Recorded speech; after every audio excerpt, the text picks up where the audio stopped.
اب نبی مکرم صلی اللہ علیہ وسلم نے جب نصارہ کو یہ کہا کہ تم اپنے رہبان کو جو ہے وہ رب بناتے ہو، تو انہوں نے یہ اعتراض کیا کہ ہم ان کو رب تو نہیں سمجھتے، ہم ان کی تعلیمات ضرور لیتے ہیں لیکن رب تو اس کو نہیں گردانتے۔ تو اللہ ذوالجلال والاکرام کے ذریعے نبی مکرم صلی اللہ علیہ وسلم نے ان کو کہا کیا تم ان کی حلال کردہ چیزوں کو حلال نہیں سمجھتے؟ جس کو وہ کہتے ہیں حلال ہے اس کو حلال کہتے ہو، جس کو وہ کہتے ہیں حرام ہے اس کو حرام کہتے ہو۔ تو یہی تو رب بنانا ہے، یہی تو اصل اس شریعت کا، گویا کہ انہوں نے اپنی طرف سے شریعت بنا لی اور تم نے ان کو جو ہے قبول کر لیا۔ تو اصل بات تو اللہ کی جو ہے وہ اصل مانی جائے گی، نہ کہ بندوں کی۔ لہٰذا لا یتخذ بعضنا بعضا اربابا من دون اللہ، ہم میں سے کوئی کسی کو رب نہیں مانے گا۔ یعنی یہ نہیں ہے کہ وہ جو کہہ دے، چونکہ ہمارے فرقے کا یہ بندہ کہہ رہا ہے، ہماری جو ہے وہ نسل کا یہ بندہ کہہ رہا ہے، ہمارے جو ہے وہ یہ بڑے تھے وہ ایسے کہہ رہے ہیں تو لہٰذا ہم تو اسی کو فالو کریں گے، نہیں۔ ولا یتخذ بعضنا بعضا اربابا من دون اللہ، کوئی بھی اللہ کے سوا کسی کو رب نہیں مانا جائے گا، بلکہ بات اس کی مانی جائے گی جس کے پاس اللہ کی بات ہے۔ تو اللہ کی بات جو حتمی قرار دی جائے تو آپ دیکھ لو، اپنی کتابیں بھی لے آؤ اور قرآن جو کہہ رہا ہے اس پر دیکھو بھی حق پر ہے کون۔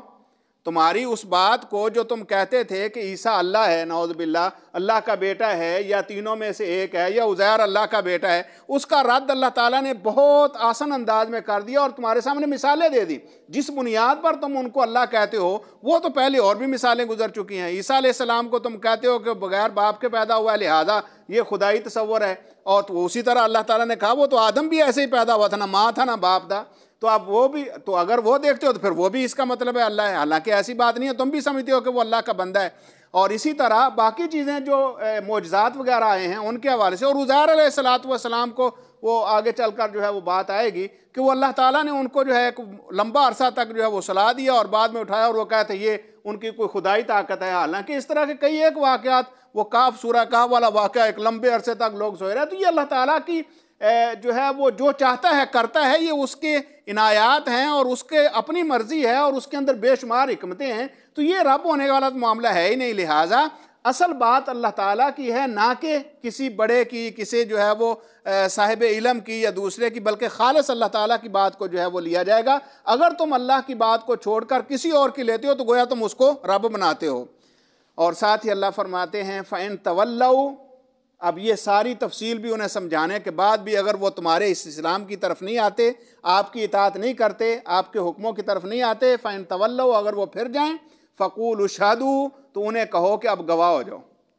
اب تم اپنے عقیدے کا ان کے سامنے کھل کر اظہار کر دو۔ فَقُولُوا اشْهَدُوا، تو انہیں کہہ دو کہ تم گواہ رہو، بِأَنَّا مُسْلِمُونَ، تو ہم تو اللہ کے فرما بردار ہیں، ہمیں تو جو اللہ کہے گا ہم نے وہ ماننی ہے، ہم کسی اور کی بات کی طرف جو ہے وہ توجہ نہیں کریں گے اور نہ ہی اس کو اپنے لیے کسی قسم کی حجت اور دلیل سمجھیں گے۔ ہمارے لیے دلیل خالص اللہ کی بات ہے، اور بات اللہ ذوالجلال والاکرام نے ساری کتابوں کے اندر جو ہے وہ کھول کر بیان کر دیا ہے کہ اگر اعمال کی قبولیت کسی وجہ سے ہے تو وہ خالص اللہ کو ایک ماننے میں ہے۔ اور پھر اب ہمیں کیسے پتہ چلے گا کہ اللہ ذوالجلال والاکرام کی بات کون سی ہے؟ لازمی بات ہے رسول کو ماننا پڑے گا، پیغمبر کو ماننا پڑے گا، تو وہی ساری باتیں تمہیں سمجھائے گا، وہی بتائے گا۔ تو گویا کہ اب اگر کوئی شخص،